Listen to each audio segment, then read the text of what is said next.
Living a life in full is a conversation you always wanted to have with that person who gave an amazing TED Talk, or the author of one of your favorite books, or that inspirational Olympian you always wanted to know more about. It's graduate-level conversations with those making a difference in the world and in the lives of others. This show brings you new ideas and approaches so that you can live a life in full. I'm your host, Dr. Chris Stout, and I hope you enjoy this episode.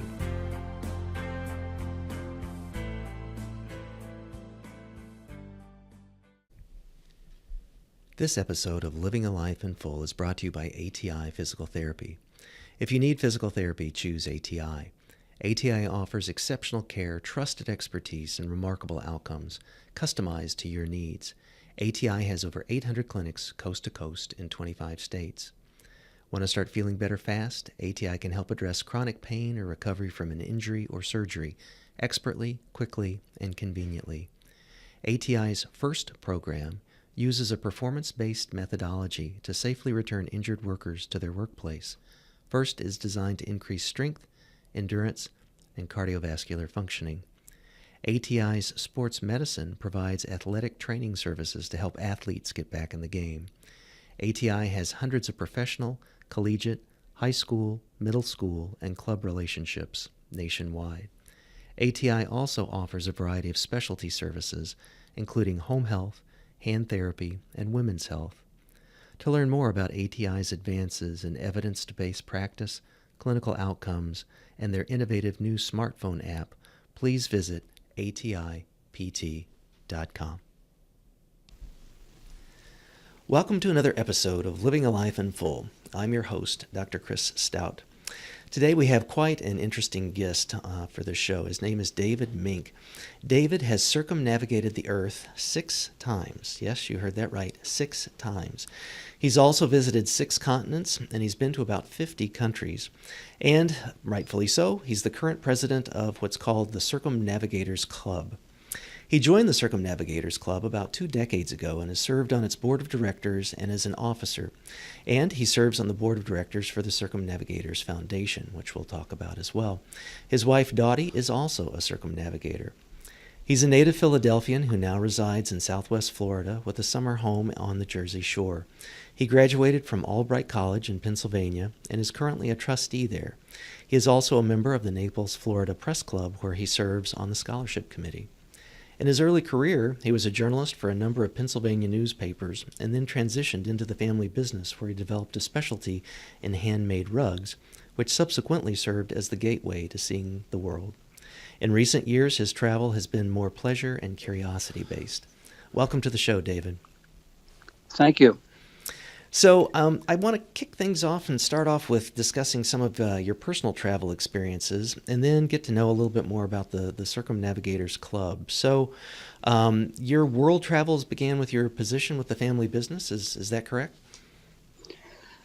Yes, actually, I didn't do any serious international travel until I was about 30 years old, other than maybe Canada or the Bahamas, something like that. Uh-huh. And I was in the newspaper business and decided it was a time in my life to make a change. So I joined our family business. And just to give you kind of what I think is one of my funnier anecdotes, having been a journalist, I never wrote about travel. I wrote about politics and crime and features and things like this. But I was planning a big trip to start off with the family business. So I decided to write to the New York Times just to inquire if they might be interested in some stories from me. So I wrote to them and told them, gave my resume as a writer, told them that I was making a trip. Now, this is in the 1970s. I was going to Turkey, to Iran, to Pakistan, to Afghanistan, to India, and to Nepal, and I wondered if they would be interested in any stories from me. I got back a very cordial letter from them. Dear Mr. Mink, as you probably know, the New York Times is well covered in all these countries that you mentioned, but should you ever decide to go to someplace truly interesting, please let us know. And that was about the end of my travel writing career, and I decided to just concentrate on traveling for business and pleasure. That's great. So, So that's how I got started. so you kicked off with places like Afghanistan, and I can imagine. I mean, I've been to a few of those places about 20 years ago, and it was not easy traveling. It was not necessarily the most, luxurious or comfortable kinds of ways to travel. What was it like for you back then? Well, again, I was always interested in traveling, but I never had the ability or the money or the time to do it until I got involved with the family business. And my first stop on this trip that I mentioned was in London, and just a wonderful experience. The first time, 30 years old, going to England, Wow. and then I was very surprised. I had kind of anticipated what I thought the best countries on that route that I just mentioned to you would be. Hmm. And the truth of the matter is, my first real stop, which was in Istanbul, was the one that blew me away. It was just the most amazing moment to experience Turkey, Hmm. and just all how exotic it was. I just had never had anything like this. I won't say the other countries were disappointing after Turkey, but Turkey definitely was my favorite Was at the that time. highlight. Yeah, yeah. Well, I can certainly understand why. So, now, I know we'll get into this with the club, but you've been around the world 6 times so far. How did you do them? What were your routes? What were those experiences like? Well, and when we talk about the club, I'll give you a little bit more information about this. But what happened was, I never went around the world or circumnavigated intentionally. It was just the way it happened, except for one, my most recent one, which I'll tell you about in a minute, which was intended strictly to be a circumnavigation. Uh-huh. So my trips were business trips, and for those old timers who might remember, there was Pan Am 1 and Pan Am 2, and they traveled in opposite directions, and they circled the globe every day or every route. They would stop in different cities. Like on Tuesday, they might stop in Tehran, and the next Tuesday or the Wednesday, they would stop in Delhi, or so on and so forth. Uh-huh. So it was very easy to get on, a nice 747 and go around the world. So the type of trips I took just allowed me to just keep on going Wow. until I got around the world. In in 2002, the Circumnavigators Club had their 100th anniversary, and there was a pretty substantial story in the New York Times about it. And I read the story and I said, I've done that. And it never really had occurred to me that this was that significant. Uh-huh. So I inquired to the club about becoming a member, and voila, it happened. When my granddaughter, Katie Kuntz, was 14 years old, she said, Papa, I'd like to join your club. I Oh. said, Katie, you can't join the Circumnavigators till you're 18, but when you graduate from high school, I'll take you around the world. Oh. And that happened quicker than I imagined. So when she turned 18, I made my first intentional circumnavigation. We went, Katie and I and my wife, we went, and my daughter actually went along as well. The four of us, we went New York to Rome to Venice to Dubai to Beijing to New York in Wow. 14 days. Wow. And it was the most marvelous experience without a hitch. Oh. And we had a great time doing it. But then she officially became a circumnavigator, my granddaughter, and she became the youngest member of the Circumnavigators Club at the time. Wow. How cool. So that's the circumnavigations. Now, in addition to that, I've done lots of traveling uh,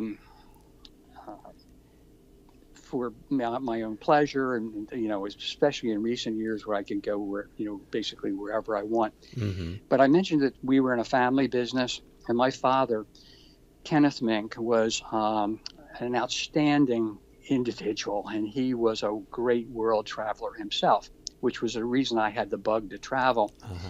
And he had a tradition. If he would send me on a business trip um, to Asia or anywhere, he would never let me come straight home. He always said to me, "You need to stop someplace on the way home that you've never been to before." Oh. And he said, "I know you'll be in a hurry to see your family and you'll want to get home. Let's just take 2 days and stop somewhere else. It'll be worth it."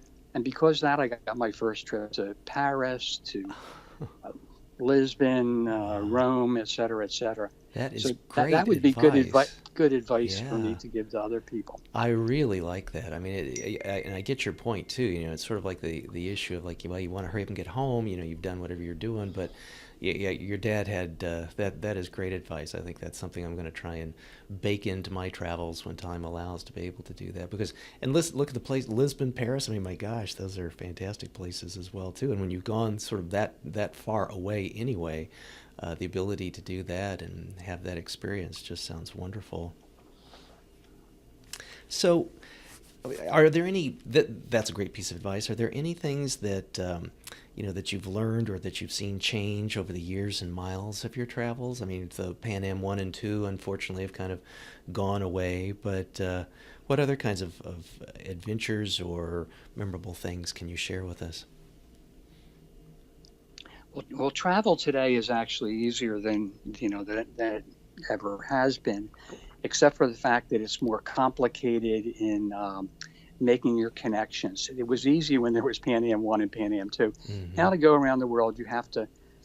There are ways to do it probably with one airline, but for most cases, you have to pick and choose, your routes and how you do it. Mm-hmm. Um, the other thing that I would say the biggest change, and I'm sure we don't want to get too much into politics, but strangely enough, the world seemed much safer to me in those old days than today. Mm-hmm. And the reason that when I took my granddaughter on that round the world trip, I picked Dubai was because she's I must say, a good-looking 18-year-old college student, Uh-huh. and I couldn't pick any place in the Middle East that I felt comfortable taking her. Huh. I would have liked to take her to Istanbul or to Cairo, maybe someplace in Jordan, but it just didn't seem, safe. I picked Dubai because it's pretty civilized, and I wasn't afraid of taking her there, Mm-hmm. but it wasn't nearly as exotic and as interesting as most of the places I could have chosen. Yeah, gotcha. So there's definitely a factor there of safety that I don't think I felt in the old days. Mm-hmm. Yeah, that's a good point. So the I think the experiences too, like you're talking about with changing airlines and things like that, make it a little bit more challenging. My family and I were coming back from a family wedding in Durango, and we had weather issues in trying to get to Denver to then get back to Chicago. And we're all like using our apps, we're using our phones, we're making phone calls, we're doing thises and that's. And I thought, back in the day, you would have just been standing in a line and sort of hoping for the best and trying to coordinate things. So it sort of seems like there's good and bad with the technology that we have available to us to be able to do those things. And I think we'll talk more about this later on in our conversation. But some of the airlines and some of the websites that are available to try and actually do a circumnavigation and some of those rules. So you're currently the president of the Circumnavigators Club. You've been an active member for a number of years. You very graciously pointed me in the direction of the Circumnavigators Club log, a magazine called The Log, which I think you've been very active editor and writer and contributor to. So it was 2002 that you first found out about the club and then got Yes, involved with it? Okay.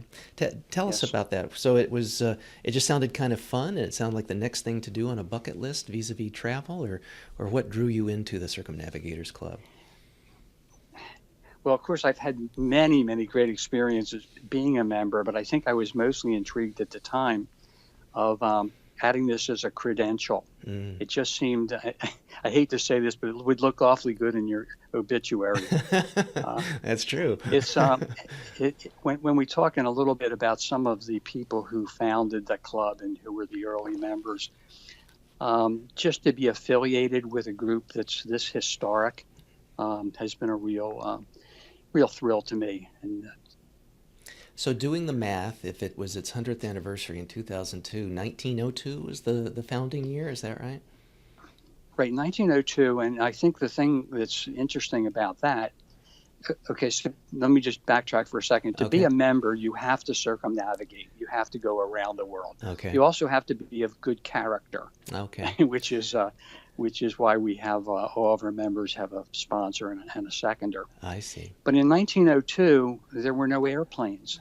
The Wright brothers came a few years later, so there really was only one way to go around the world, and that was by boat. Gosh. So these three guys met in the Indian Ocean, and as we talk a little bit, this club, which was really an old boys club for many years, and had lots of little traditions and things like that, they just decided that it would be fun to form a club based in New York for people that are going around the world, and use this to share their experiences. These three guys who started us now are known as the Three Immortals. Oh.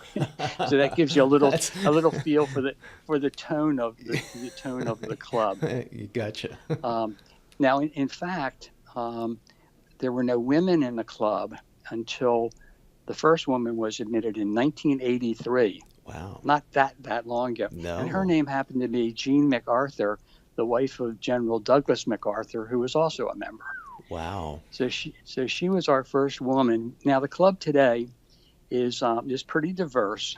It's I would have to admit demographically a little on the older side because of why that would be interesting to people, and also people who are retired or have the money or that want to travel. It's pretty easy to do for them. But anyway, the club has been around for all those years, and I just wanted to be a part of it. Wow. So tell us a little bit about the history and the legacy of the club. I know from some of the details that I was doing on the research, there's an interesting gavel, and it's really kind of a who's who. I don't know if you know them off the top of your head or can make note of some of the luminaries that are members of it, but can you share a little of that with us? Oh, sure. I can give a good shot at that. The gavel is a whale-toothed gavel, and it was given to the club by William Jennings Bryan. Wow. And I guess everybody probably has heard of him.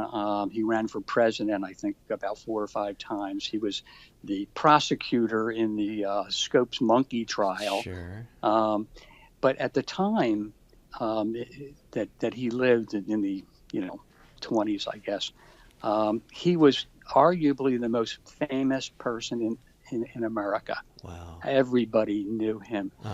And he went around the world, and he became a member of the club, and he brought with him this gavel made out of a whale tooth.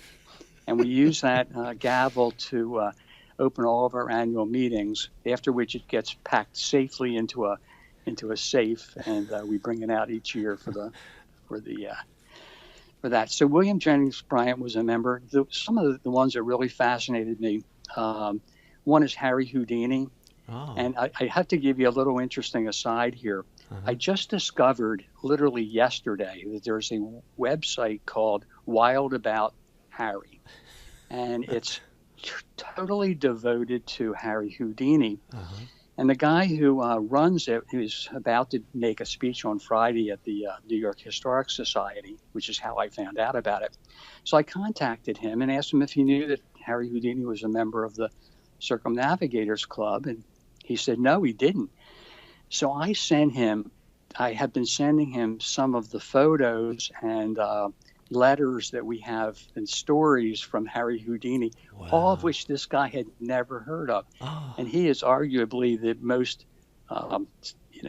expert on the life of Harry Houdini. Wow. So he was one that I really, I think, fascinated me. Now, Harry Houdini was on the board of governors of the Circumnavigators Club at the same time as John Philip Sousa.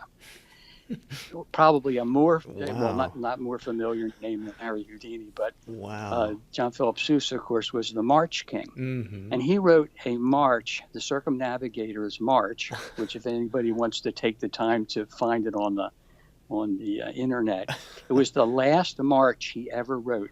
Wow. And he wrote it in dedication to the Circumnavigators Club. That is so cool. We'll look for that and put it in the show notes. So that we got to hear that. That's cool. So Harry Houdini and John Philip Sousa sat on the board together. And I can just imagine what those conversations must have been like. The most famous magician in the world and the most famous composer at the time in the world sitting together. That's So crazy. those were two, and if you take Bryant, there's three of the really big names.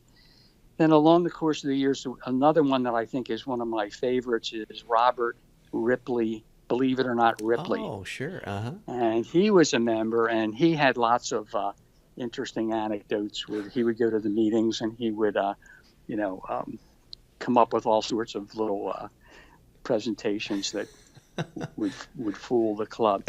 So he was he was a member. Then we had some more luminaries over the years. As I said, Douglas MacArthur was a member.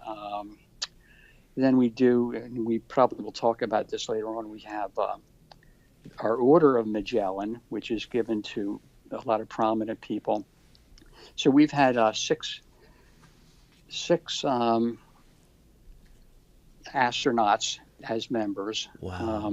One is about to become a member. No, he is a member. He's about to get the Magellan Award. His name is Robert Crippen. He's not the most well-known astronaut ever, but he should be. He's in the Astronaut Hall of Fame. He made 4 missions. He was the commander for Sally Ride, who was the first woman to fly in space. Wow. And he's going to get our Order of Magellan next year. But also members, astronauts who have gotten it were John Glenn, Neil Armstrong, Sally Ride, and the 2 Kelly brothers, Mark and Scott Kelly. Wow. And as I said, Douglas MacArthur, and I'd have to really start to dig deep, but there were a lot of other people that were, well known at the time. It's so interesting that, that aspect of drawing such a, talk about diversity in a different kind of way of expertise and walks of life and being able to, that thread of travel and doing it in the circumnavigating kind of way to be able to do that. It seems like an astronaut, not that it's easy to become an astronaut, but once you're in orbit, there should be an award for how many times they've circumnavigated or how fast they've done it or something. So I remember. Well, Scott Kelly spent a year in space. Gosh. And I forget how many times he went around, but it was Wow. Nobody will ever break his record, as far as I know, as far as being a circumnavigator. That's amazing. So you mentioned the Order of Magellan. Tell us about that. What's that all about? Well, they came up with this award in sometime in the very early 60s. And it's been a real eclectic group of people who have given it. There's no real criteria. The person needs to be have done something significant to make the world a better place. Now, if you look at the list of people, you might say, I don't know if that person should be count or not. So we have Barry Goldwater, for example, got it. Okay. Ted Turner got it. Well, in more recent times, since I've been involved, Sandra Day O'Connor, and I don't think you can argue that she's a pretty outstanding person. Absolutely. And then, Herbert Hoover, and we like to say, we know he wasn't a very good president, but he was a very good person. And particularly after his presidency, he did a lot of philanthropic and humanitarian things. So he was affiliated with the club for over 30 years before he died. Wow, I'll be darned. And he's been dead for a long time. Yeah. The club also had the tradition, and which we've gotten away from, of the current president of the United States being the honorary president of the Circumnavigators Club. And the last person that had that honor was Jimmy Carter. Oh, okay. And I think at some stage after that, the member said, this is a little ridiculous. So it's time to do away with it. Retire that. And I'm kind of glad that we have it. I wouldn't want to be having to ask the current president to be our honorary president. That might be a little awkward. Wow. So besides being astronauts and doing it that way, what are the rules? What are the various ways, post Pan Am 1 and 2, that people can, besides the, because I know there's is it traveling across the meridians, or how does it work? You have to cross every meridian. Now, the original concept of the club was, of course, a one-way around the world trip, Okay. which is what I did on all my trips. We decided at some point in time, before I was heavily involved, to make some exceptions to how you would do it as long as you crossed every meridian. So it didn't necessarily have to be on one trip. Okay. It could be one trip you go one way, and then a year later you go the other way, and you cross all the meridians, and that counts. Okay. And then there's the little things that we like to joke about, like you could go down to the South Pole and walk around the pole in 30 seconds, and you would technically have done it. We haven't had anybody try No to one's become done a that member one yet. having Okay. done that. but we do have people who have done it. We have people who have gone members. I'm just going to give you a few here. We have a guy who lives in England who went around the world in a helicopter. Wow. We have another guy who went around on a motorcycle. Now, considering that part of the route would have to be over water, Mm-hmm. I'm not sure exactly how he did it, but he did it on a motorcycle. We have Bertrand Piccard, who went around the world in a hot air balloon. Mm-hmm. I have a friend that lives in Colorado now who was in the Navy, and he did it in a submarine. Wow. So there's lots of ways, and then Wow. and then of course we have a number of members who have circumnavigated by sailboat, Wow. either solo or with others. But most of the people have done it either a combination of flying and sailing. Mm-hmm. Gotcha. Wow. Gosh. Well, and I had early on in the show, I've had Daniel Renz and his partner have traveled kind of around the world on motorcycles, and I think most recently they're putting together a documentary around that. And it just, it seems like there's very arduous ways to do that, like sailing by yourself or on a motorcycle or whatever. I would much prefer, planes and trains and automobiles kind of a thing. But gosh, I tip my hat to you and to others that have done it and even done it in these other kinds of ways. I can't imagine submarines and things like that. That's just mind-boggling. So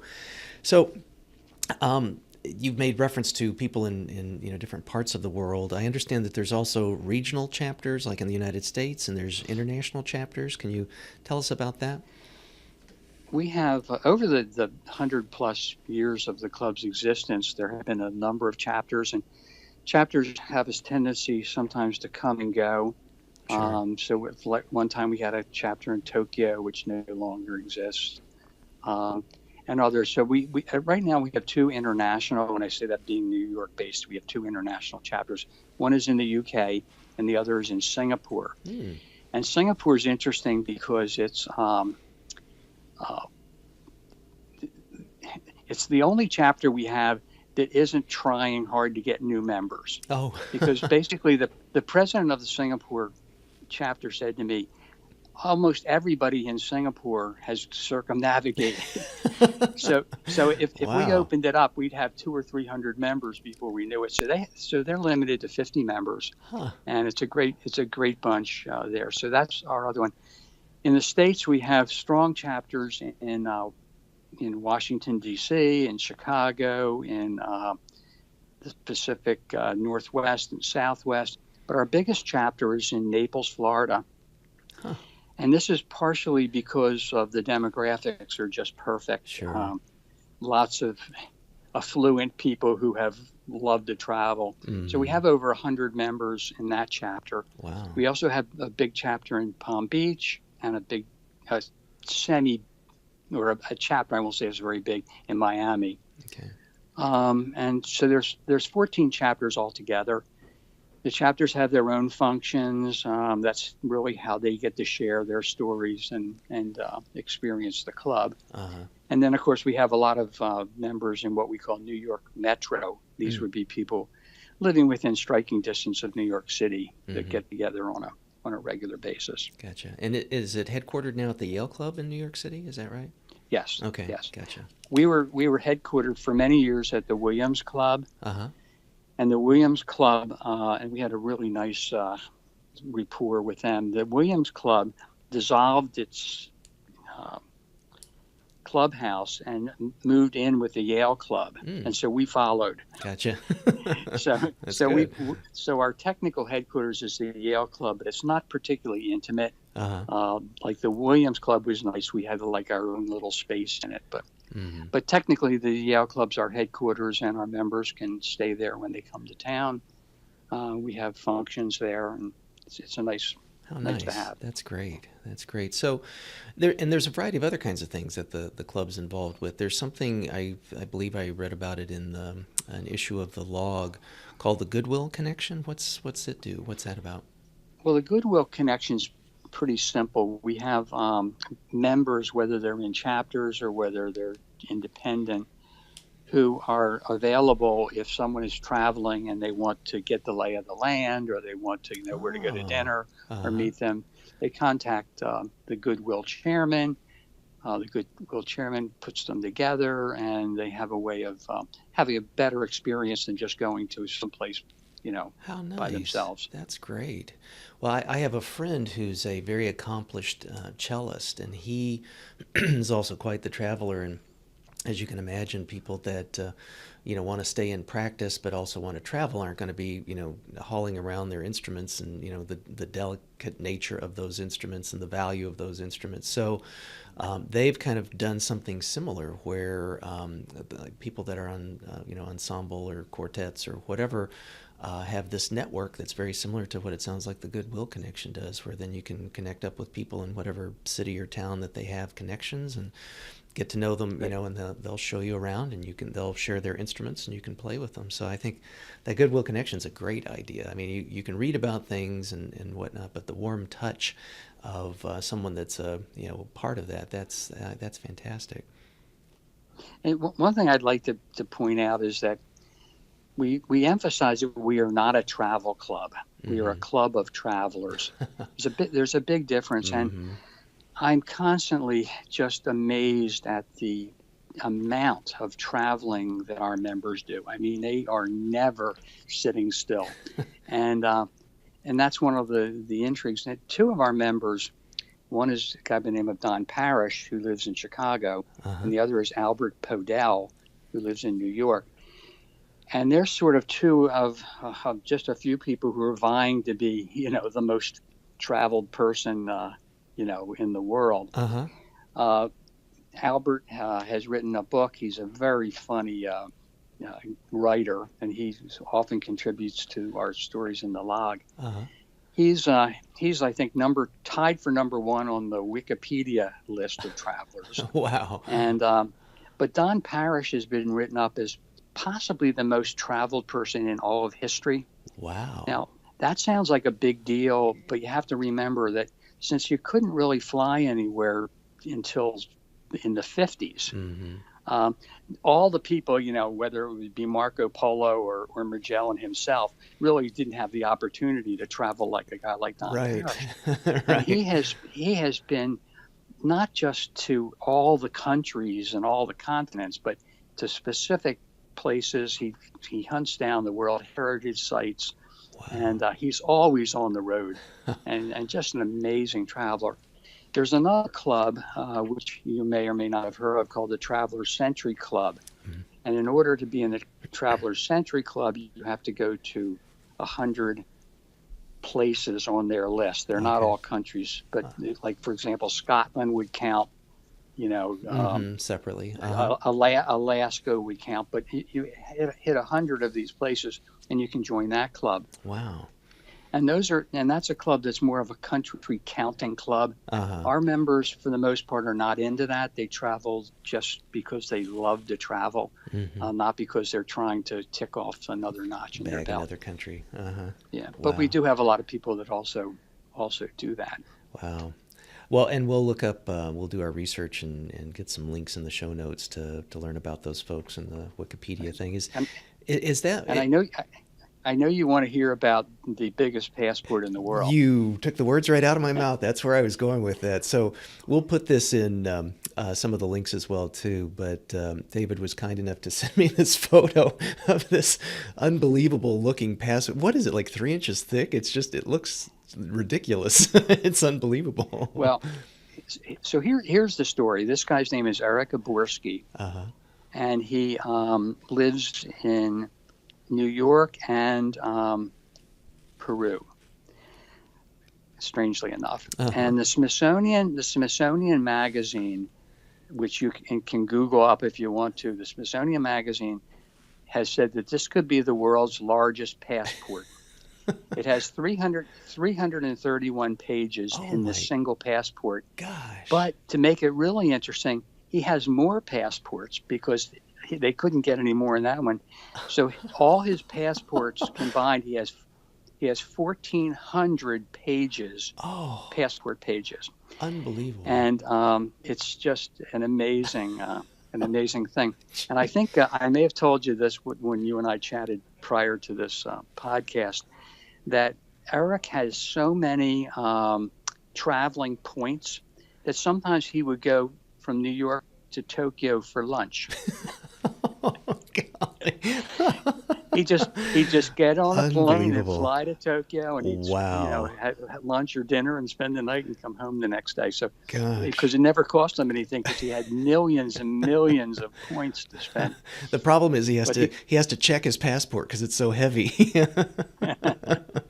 That is unbelievable. And of course, you can't get a passport like that today because the U.S. government has restrictions on how many pages you can have in a passport. So that passport, there will never be one that big again. Wow, that's incredible. And I really encourage people to, when you have a chance, when we've got the links posted, we'll get this in a variety of places. So I had to have that one time. I had used up all the pages, and like, as you and a lot of our listeners will know, like sometimes when you get a visa for some place, you have to have a totally blank page to be able to put that full kind of page visa in.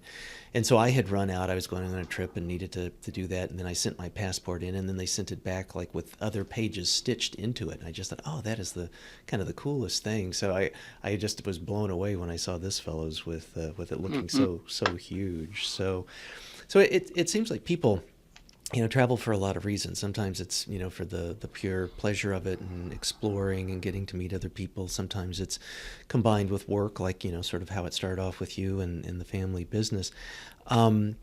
There's also a philanthropic side. I know, like a lot of the travel that I've done, I have a nonprofit that I run in global health, and that's taken me to some interesting places over the years. But the Circumnavigators Club also has a philanthropic side, and you're a trustee with your alma mater and serve on a scholarship committee for the press club.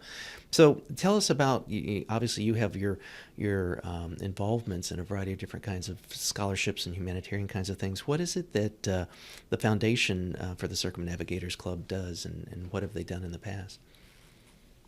Well, the foundation, which is a separate, although affiliated organization, and it is a whatever that number is. 501c3. That makes you a charitable organization. Mm-hmm. And it was founded. I couldn't give you the date right offhand, but sometime in the late 60s, I think. Uh-huh. And it was created with this concept of sending college juniors around the world on research projects.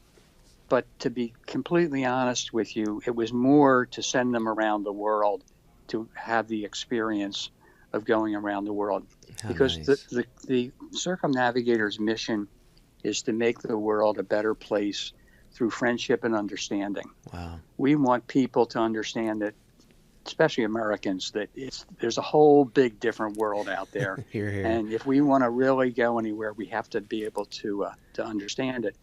So we send these college juniors around the world, and they do their research project, but they come back with an experience that is really the main reason for going. Now, the foundation is affiliated with several universities. So it's the universities are also involved in the choosing of the students, and Georgetown's one of them. Northwestern is one of them. Arizona State is one of them.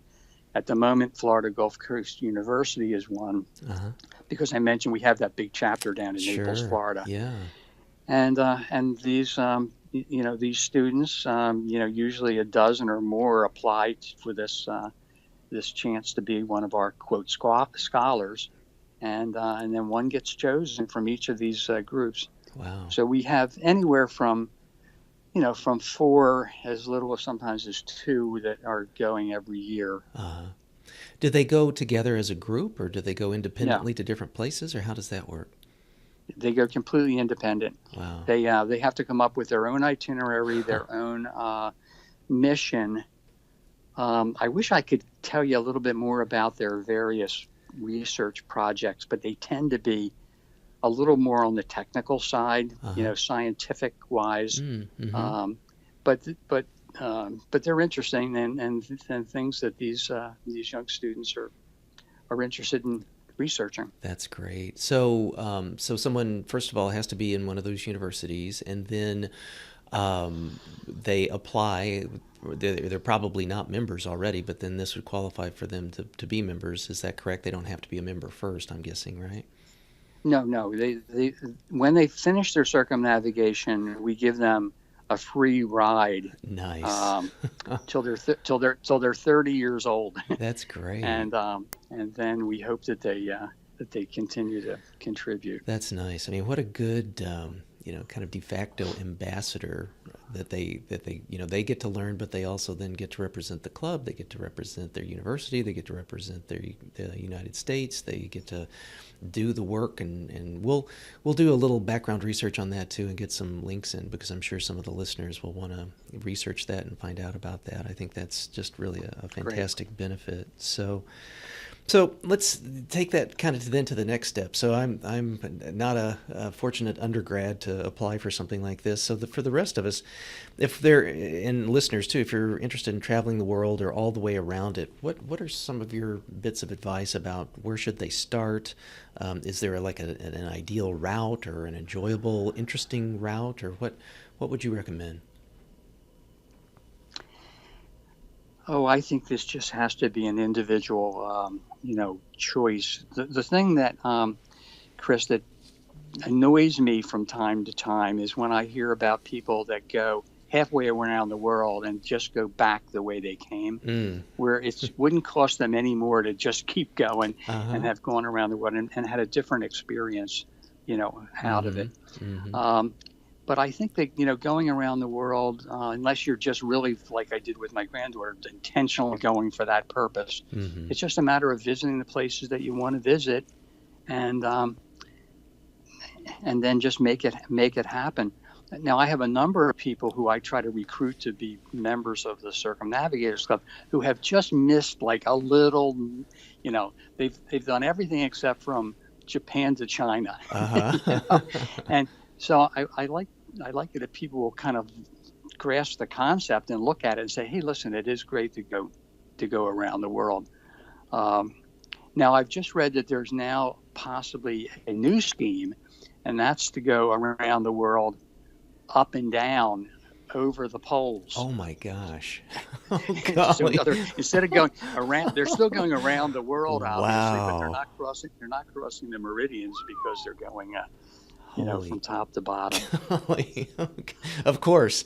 And they'll be doing it on a camel or a submarine or wow, unbelievable. Well, I think you're spot on with that, because I think as I've imagined wanting to do something like this, I've thought about, well, where are the places that, I'd want to spend a little time in. I don't want to just, do it and do it with the stopwatch running kind of a thing. It's like, if you're going to go to the effort of doing that, then go to places that you do want to see, that you want to spend some time in, that you want to, maybe you have, a person has contacts, or there's things they want to see or do in particular in those spots, and then just sort of stitch that as, one entire trip rather than, back and forth, because I think you lose a lot of time and it costs a lot of money for those back and forths, as opposed to if you can kind of, depending upon a person's, circumstance with work or family or life or budget or whatever, to be able to do that. And I looked into we'll put this into the show notes too with some links. I looked into the Star Alliance,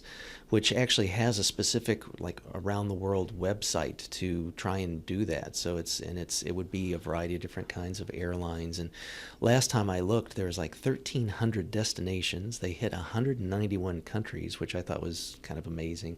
And then they just had like a one specific fare. And I think you had some kind of flexibility, like of how long you had, like, I don't know, it was a year, I can't remember, but people can, check out that site. We'll put the link in and see if it, is a benefit for them of what they're wanting to look at. And I know I've also stumbled upon Cook Travel, and I think that they're kind of known for like having good, affordable business class airfares, not necessarily round the world tickets, but I think that, that something like that can be stitched together, as well as air treks. And then what is it? One World also has around the world fares. So they have like an Explorer fare, and then they have a Global Explorer. I'm not exactly sure what those differences are, but again, we'll put those links in for people to take a look at it. So. And also, just for clarity's sake, we don't have any. I wish I had an affiliation, like with some of these to get like free tickets or something. So all these will be straightforward. We're not. We don't have any relationships with any of these. These will just be straightforward things with folks. So none of the entities that we're talking about in here do we have any kind of marketing relationships with or anything like that. So sorry, I didn't mean to cut you off, David. And let me tell you what I think is the best. Mm-hmm, please. We have a member. He lives in Scotland, but he's a pilot, and he's the captain of a round the world trip that National Geographic sponsors. Whoa! And what they do is they take I don't know what kind of plane it is, a 757 or something, mm-hmm. and they take out about 60% of the seats and make it all spacious and like first class. Mm-hmm. And then they go around the world, and they have a big crew, and they have a chef, on board who gives them the gourmet treat. Wow. Then when at the places that they stop, they have tours lined up that people get a chance to experience this. I think the whole trip takes about a month, but you can find it on the National Geographic website. But here's the kicker. It's somewhere around $80,000 a person. Oh, do you get to keep the plane? Jeez. So it's not for the thrifty traveler. Yeah, exactly. But it's an amazing one too. Well, you can imagine it's such high quality with anything with the National Geographic brand. I mean, is going to be done the right way and would be just an amazing experience. So that's really fantastic.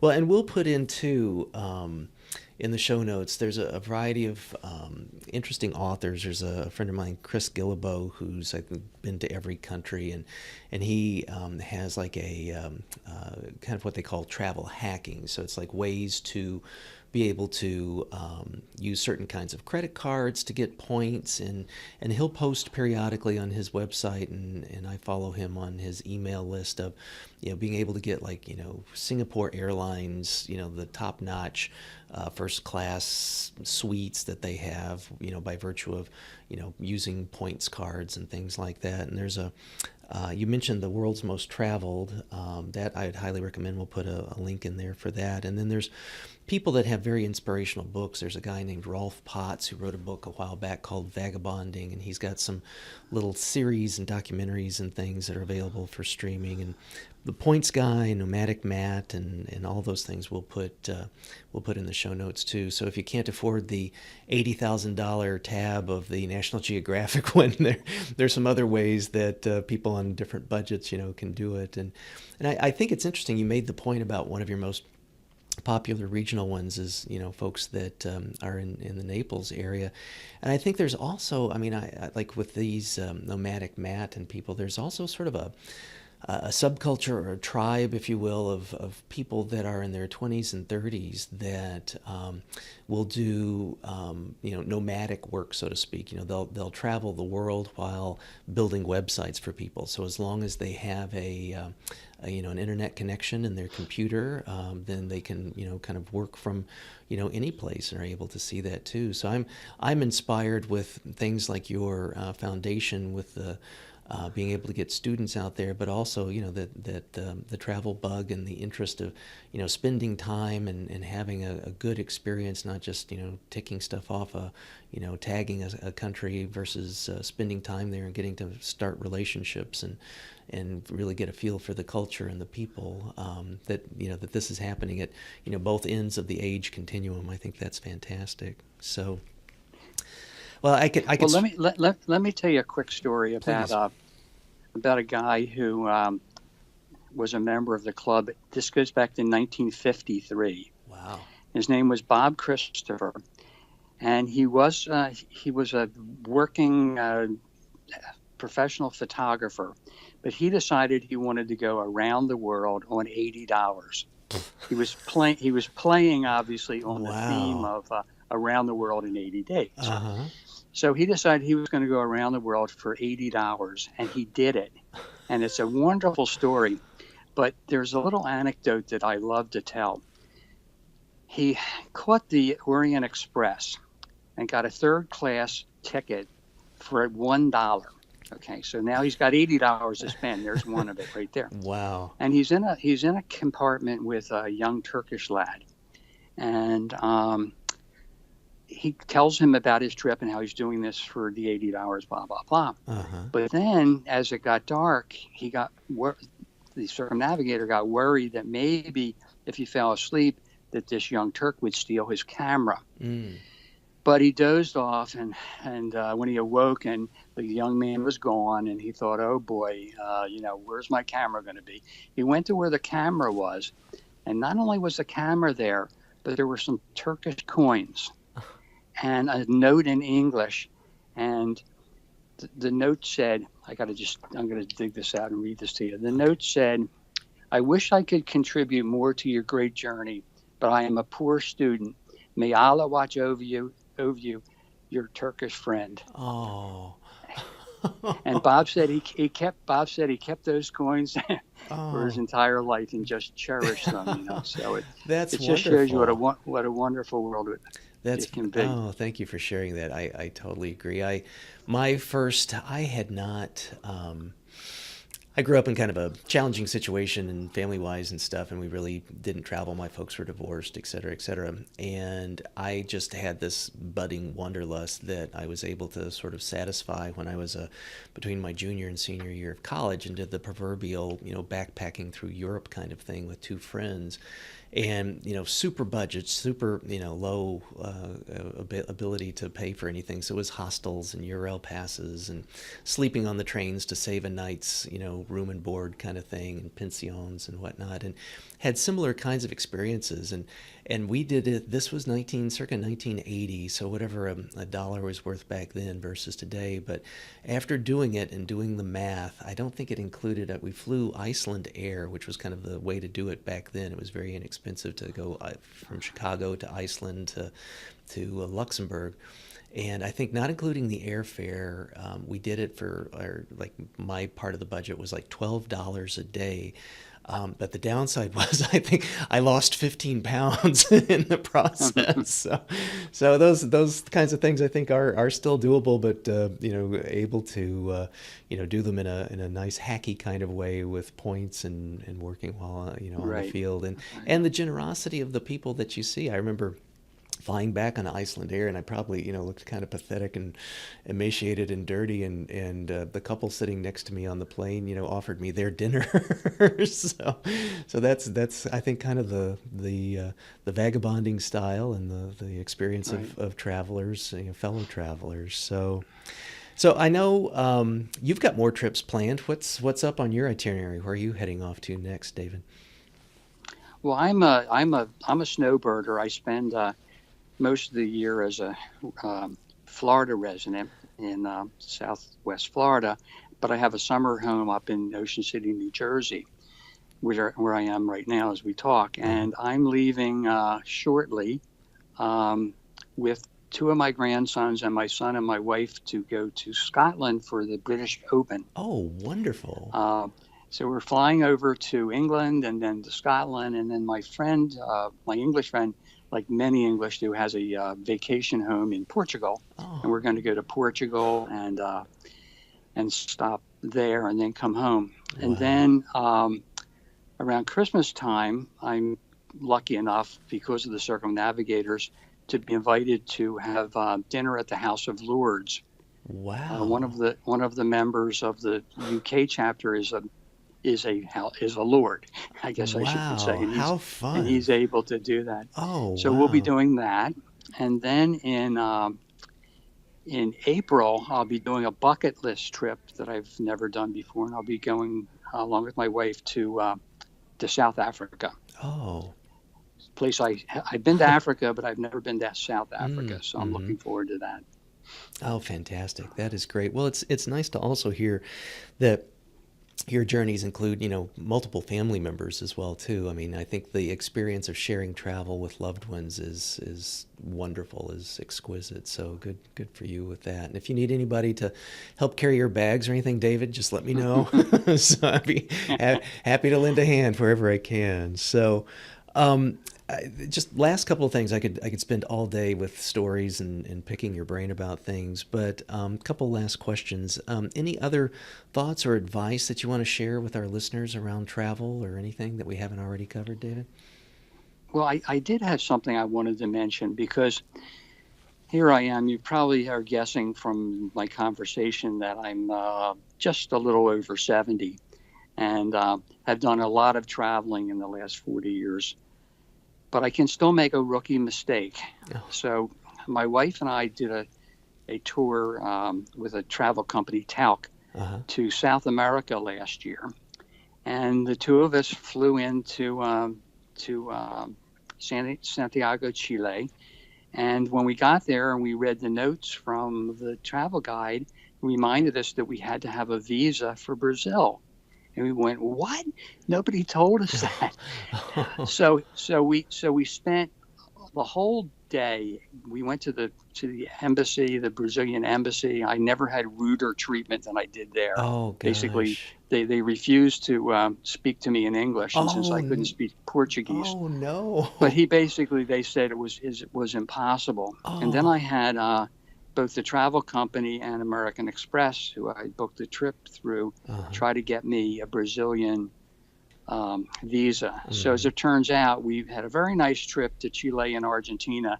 And then when the rest of the group went on to Brazil, we stayed behind at the Oh Iguazu Falls, gosh. which wasn't too bad. Yeah, that's We of actually all had a places to be good stuck. trip. That's good.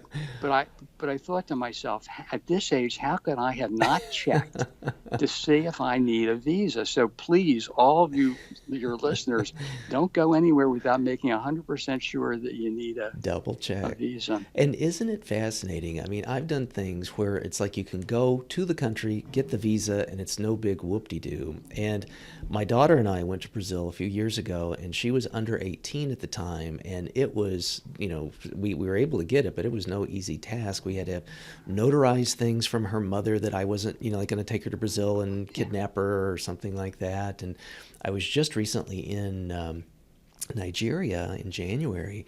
And man, I mean, it was like I have never had, and I had help. I had a person that had contacts and things there. But literally, I was supposed to go to Washington D.C. to the Nigerian embassy, even though there's a Nigerian embassy in Chicago, to get my visa physically there because they had to interview me.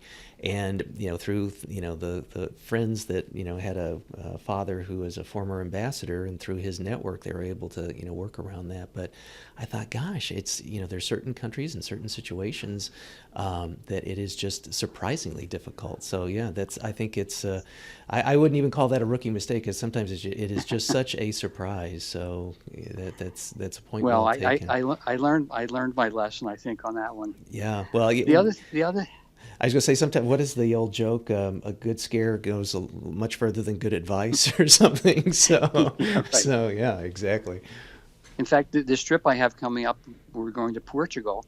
I've been to Portugal like 6 times. I never needed a visa, but I thought, I better just check. Uh-huh. And of course, I don't need a visa, but I'm not going anywhere anymore that I don't ask about it. Exactly, triple check. So, well, Now, I know you've heard, I know your listeners have heard this, and you probably have too, but this is one of my favorite pieces of advice. Before you take your trip, You put all your clothes on the bed and all the money on the bed, and then you take away half the clothes and double the money. That's good. That is very good advice. Good. Well, David, thank you. Again, I could just, spend all day picking your brain. But my last question is, because I'm sure listeners are curious about this, and certainly, this is one of the reasons why I wanted to reach out to you. If people are interested in getting getting into the Circumnavigators Club or learning more about the Circumnavigators Club or the club's foundation, we'll put links into it. But any specific kinds of things? Should they just go to the website, or what's the best way to learn more about it and get more involved? Well, we like to have members, obviously, because we're a sharing club, Mm-hmm. and so we encourage people to join if as long as they've circumnavigated and they're of good character. We don't have any trouble finding a sponsor or a seconder for people who don't know anybody. Uh-huh. If they inquire with us, we find somebody to meet them or talk to them on the phone or whatever. Okay. So the best thing to do is to go to the website, circumnavigators.org. Uh-huh. There's an email address, there's a real address, and just get in touch with us, and we'll be more than happy to do that. Now, if they live in any of these areas where we have strong chapters, that's even better. Mm-hmm. If they're in the Naples area, Naples, Florida, or Palm Beach or Washington, uh-huh. We have lots of people that would, reach out to them. And these different chapters have lots of parties and functions and speakers, and it's worth doing. Now, for members who live where there isn't a chapter, they become what we call an at-large member. Uh-huh. And unfortunately for the at-large members, they have to work a little harder to participate because there's no chapter uh-huh. there. So the at-large members either come to New York for things, or they just enjoy having the credential. That's nice. And then is the magazine, The Log, which again, I love your content. I've read some of them now at this point and just really enjoyed it, and the stories, the photography, it's just also just outstanding. So people can access those also to learn more about the club. Is that correct, or do you have to be a member? No, you can go onto the website and you'll see a link to the current copy of the log. Great. And then there's also a link to past copies. So they can go back, 2 or 3 years and read some of the stories, and some of them are very good. We have some, when I got to the point where I took over the editorial direction of the log. Now this log has been out since 1910. Really? Wow. It's older than, I think, I know it's older than Time magazine, for example. But in the early days, it was a very kind of an interesting but somewhat plodding magazine because, uh-huh. In those days, like Moby Dick, the writing wasn't exactly, it was great writing, but it was a little plodding. Yeah. And then sometime maybe in the 60s or so, the magazine became more of a vehicle for showing people standing around holding their cocktail glasses. So my direction was to change this and take advantage of the great photographers and the great writers that we have, and get some really outstanding writing and photography, which we have accomplished. You have. Hear. I mean, just David, tip of the hat. I really highly recommend. Again, we'll put links in, knowing that this is publicly accessible. It's beautiful in a variety of ways, and very large and very informative. So thank you for making that public and having your editorial experience, show and shine through this way. It's fantastic. Well, David, gosh, I again, thank you so much for your time today. I very much appreciate it. I think that, listeners will have a lot of content that they can take a look at with links and things, as well as enjoying some of the stories, and hopefully being able to get involved with the club and share some of their experiences as well, too. So thank you again, David, for being a guest on the show today. Okay, I'm happy to do it. Thank you for inviting me. Absolutely. Take care. Okay. Living a Life in Full is a production of Stout Media, a subsidiary of Gordian Knot, LLC. Assistant producer, Gracie Wong. Music, Dan O'Brien. Post-production, Sam Rude. Graphics, Larry Newberry. Executive producer and host, Dr. Chris Stout. To learn more, stop by our website, alifeinfull.org, for show notes. And please recommend us to your friends and leave us a review on iTunes. Thanks.